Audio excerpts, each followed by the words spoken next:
In the United States, in the year 2016, women are still getting paid less than men. Good morning, my name is Tina, and today I will be talking to you about the importance of closing the gender wage gap in America. Can somebody read the slide for me, please? The wage gap is a statistical indicator often used as an index of the status of women's earning relative to men's. It is also used to compare the earnings of other races and ethnicities to those of white males, a group generally not subject to race or sex-based discrimination. The wage gap is expressed as a percentage and is calculated by dividing the median annual earnings for women by the median annual earnings for men. That's right. The wage gap is a statistical indicator used to show the status of earning relative to men's. This is done by calculating and dividing the median annual earnings for women by the median annual earnings for men. And the gender gap isn't getting any narrower. And as a result, more women are living in poverty than they should be. And the gender gap hasn't even improved since 2002. What exactly does this mean? The wage gap means that women are getting paid a significant percentage less than men. On average of 20% less to be exact, and then less when it comes to ethnic women.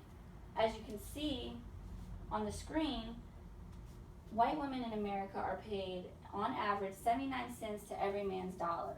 Black women 60 cents and Latina women 55 cents. The difference in what black women and Latina women are being paid is atrocious. Here is a chart from 2015 showing the earnings ratio of women compared to white men by race and ethnicity.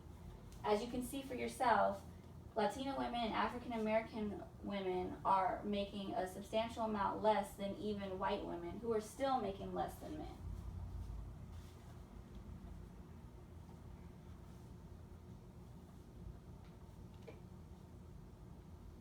What does this mean in dollars?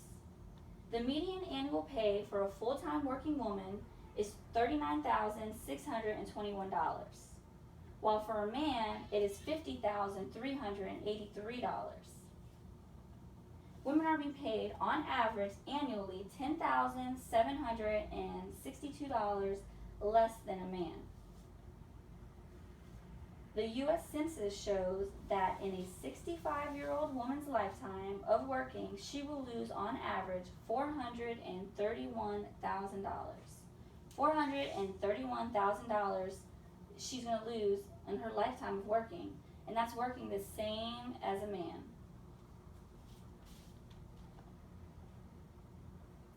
This graph shows the median weekly earnings by gender and age in 2014. As you can see for yourself, there is a significant difference between men and women.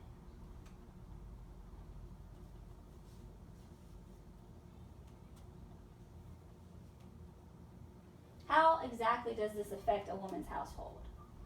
Well, with 15.2 million family households being headed by women, and 29% of those families have an income below the poverty line, it affects women greatly and their households greatly.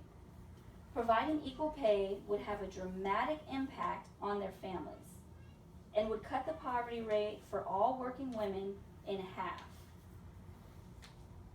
Closing the pay gap would significantly increase a woman's household by providing more food for the household, up to 78 weeks more food to be exact. That's 78 weeks more food being put on a woman's household's table, and 7 more months of mortgage payments and utility payments. Just imagine that extra $431,000 I spoke of earlier that a woman is losing in her lifetime. Just think what could be done for her family and for the economy. That's a lot of food on the table and a lot of shopping being done to put back into the economy.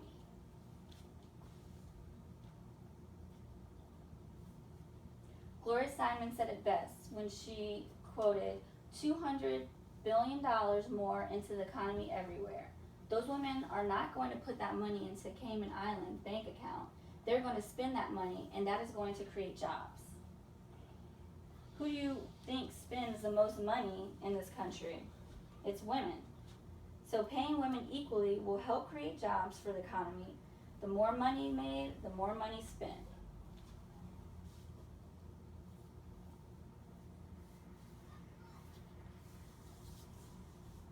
Eliminating wage gap will benefit the economy. As quoted from the Shriver report, failure to pay women fairly results in the misallocation of human capital and contributes to women working at less productive pursuits than otherwise would, thus holding back economic growth. Equitable pay for men and women would generate additional family income of $447.6 billion.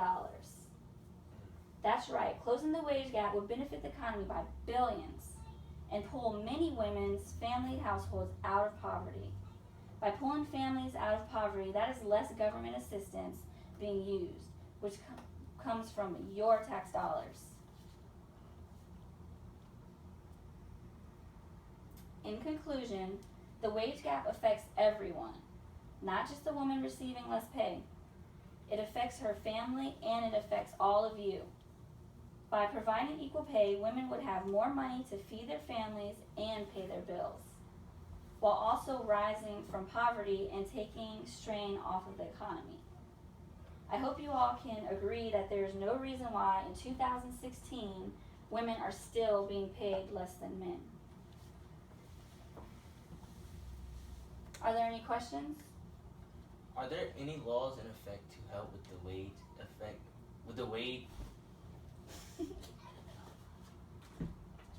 Are there any laws in effect to help with the gender wage gap?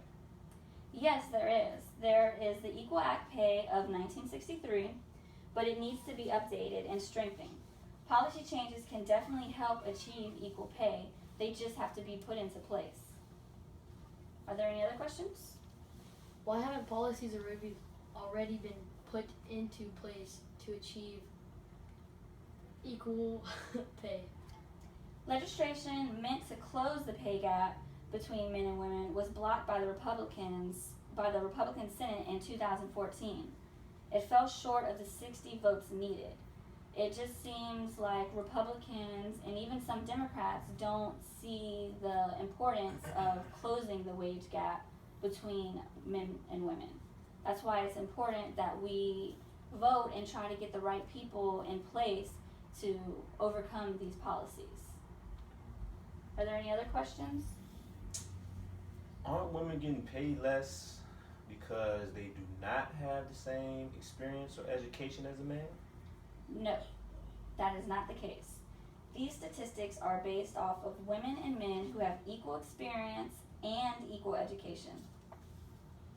For example, male surgeons earn 37.76% more per week than their female counterparts.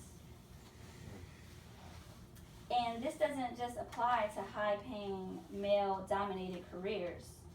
Women are 94.6% of all secretaries and administrative assistants, and yet they earn 84.5% of what their male counterparts earn per week.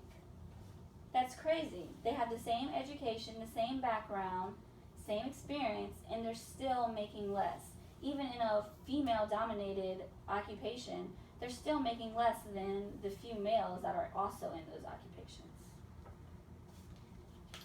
So if you don't have any other questions, that will be the end of my presentation.